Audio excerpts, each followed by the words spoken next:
Bienvenue dans cette nouvelle vidéo. Aujourd'hui, nous allons parler des chaînes de caractères et nous allons voir comment est-ce qu'on fait pour les manipuler comme les développeurs. Ok? Donc, à la fin de cette leçon, tu dois être capable de connaître les notions de chaînes de caractères et de les manipuler comme un développeur. Ok? Voilà. Donc, déjà, qu'est-ce qu'il faut savoir? Il faut savoir que la chaîne de caractères, c'est un tableau de caractères. C'est ça une chaîne de caractères. Par exemple, nom égale à Loïc. OK? Nom égale à Loïc. Langage égale à Python. Donc, c'est un tableau de caractères. Ou encore c'est du test. Quand tu déclares par exemple nom égale, mot égale à Python. Voici comment ça se passe en mémoire. En mémoire, n'est-ce pas? Voici comment ça se stocke. Et il faut savoir que chaque chaîne de caractères possède une position. OK? Donc, chaque caractère, autant pour moi, chaque caractère possède une position, comme tu vois là. Le caractère P à la position 0, le caractère Y est à la position 1, etc. Ainsi de suite. OK? Voilà. Maintenant, on va essayer d'avoir donc accès à ces positions. Pour donc avoir accès aux positions, on utilise donc l'indice. OK? Par exemple, si je fais print langage indice 0, c'est quoi qu'on va avoir? À l'indice 0, c'est P. Nous sommes d'accord? OK?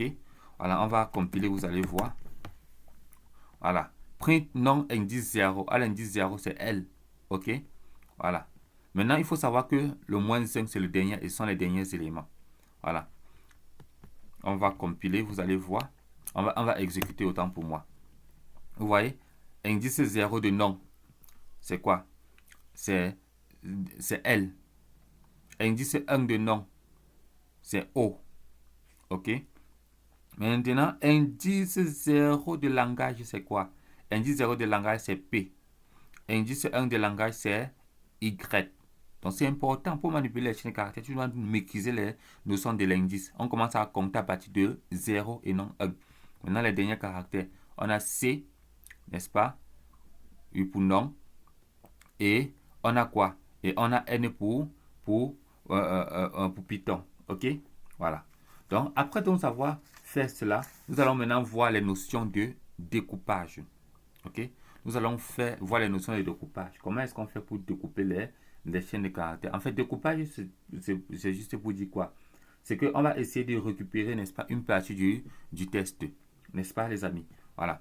La syntaxe est simple. Test, n'est-ce pas? Donc, tu mets le tableau. Supposons que c'était une variable, la variable test. Voilà. Et ça va prendre donc quoi en paramètre? Ça va prendre en paramètre le début, OK, et la fin. Voilà. C'est ça ici, là. OK, je vais commenter ça pour que vous puissiez bien comprendre. Voilà. Et on commente avec le dièse. OK, comme on code en Python, on commente avec le dièse ou le hashtag. Voilà. Donc, supposons que je fais mot, n'est-ce pas, égal par exemple à programmation. OK? Mot égal par exemple à programmation. Voilà. Programmation, est-ce que ça a du M? Le français est compliqué. Voilà. Mot égal à programmation. Voilà. Maintenant, qu'est-ce que je vais faire?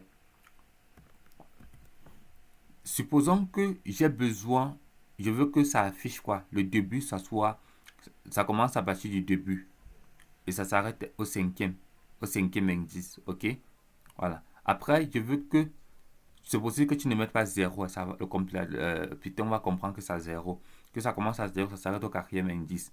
Là, je veux que ça commence, que le début soit plutôt au quatrième indice et ça s'arrête au neuvième indice. OK?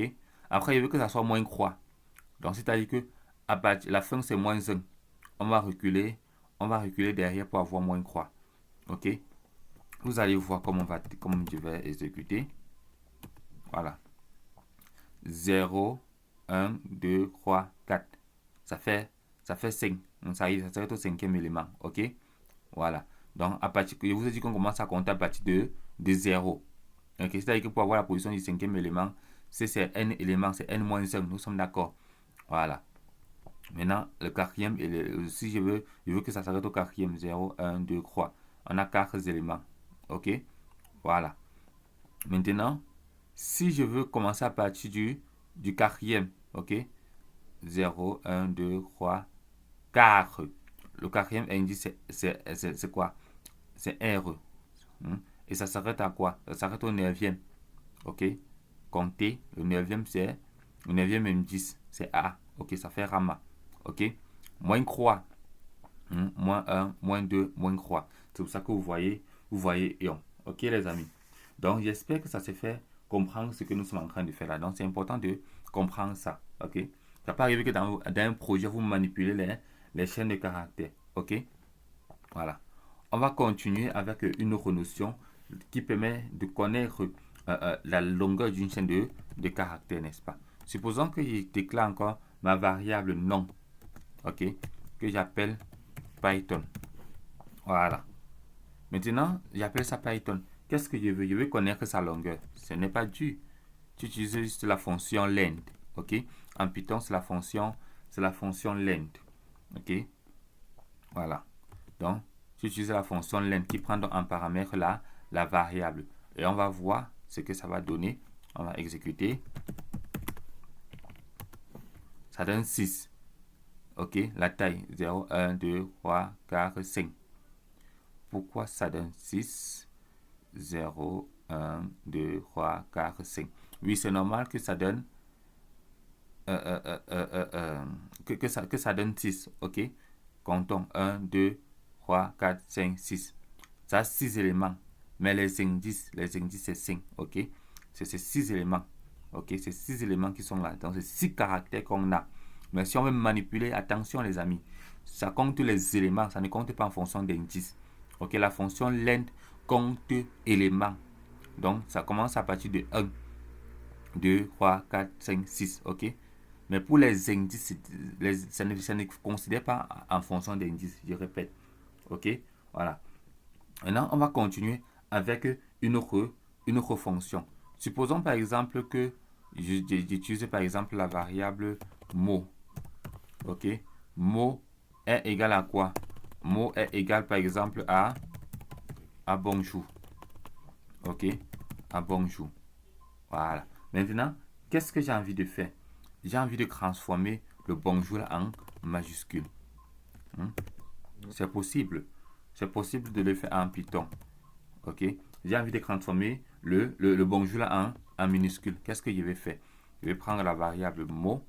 Je vais prendre la chaîne de caractères mot. Ok, et à ça maintenant, qu'est-ce que je vais faire? Non, c'est une variable, c'est pas normal comme le chien. Voilà, mot. Maintenant, en mot, qu'est-ce que je vais faire en mot? Je vais faire point opa. Ok, point opa. Voilà. Je crois que c'est correct. Maintenant, on va exécuter.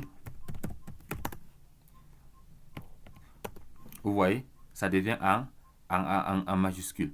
Maintenant, si j'ai bonjour en minuscule, dans les amis, la programmation est très facile. Hein? Donc, c'est important, vous devez connaître tout ceci. Maintenant, si bonjour c'est en majuscule et que je veux bonjour en minuscule, le minuscule c'est quoi? C'est Laura, n'est-ce pas? Vous voyez? Voilà.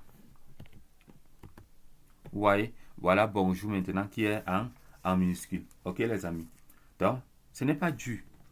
Ok, il y a plusieurs fonctions en Python, on ne doit pas tous les voir, je vais donner juste les plus utiles. Ok, maintenant on va voir l'avant-dernière fonction. Ok, l'avant-dernière fonction, c'est ce que j'ai prévu vous montrer. Par exemple, j'ai ma variable test. La variable test là stocke quoi? Ça stocke par exemple j'aime Java. Ok, supposons que ça stocke j'aime Java. Voilà. J'aime Java. Ok. Maintenant, je dis que non, je vais remplacer. Moi, je n'aime pas Java. J'aime plutôt le Python. Donc, je vais faire print. Qu'est-ce que je vais utiliser? Je vais dire test, n'est-ce pas, point replace. Donc, on va utiliser la fonction replace. On va transformer dans le Java, un point replace. On va transformer dans le Java en Python. Ok. Voilà. Point replace. Voilà. Java en Python. Ok. Tu vas voir comment ça va changer. C'est aussi possible, n'est-ce pas, de fusionner avec la fonction John. On va exécuter ça une fois à la fin. Je vous donne une fois la dernière leçon. Supposons que j'ai le langage, ok. J'ai la liste langage, ok. Et dans le langage, qu'est-ce que je stocke? Dans le langage, je mets une liste de langage, ok. Voilà.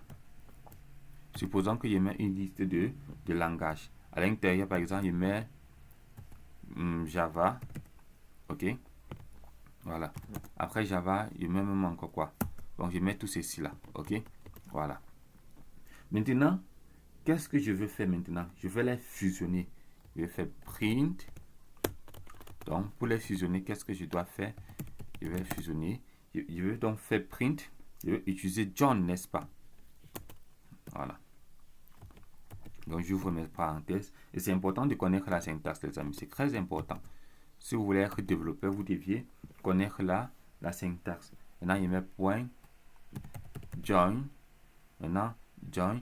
Join maintenant, qu'est-ce que John va donc prendre quoi en paramètre? John va donc prendre en paramètre les langages. Ok?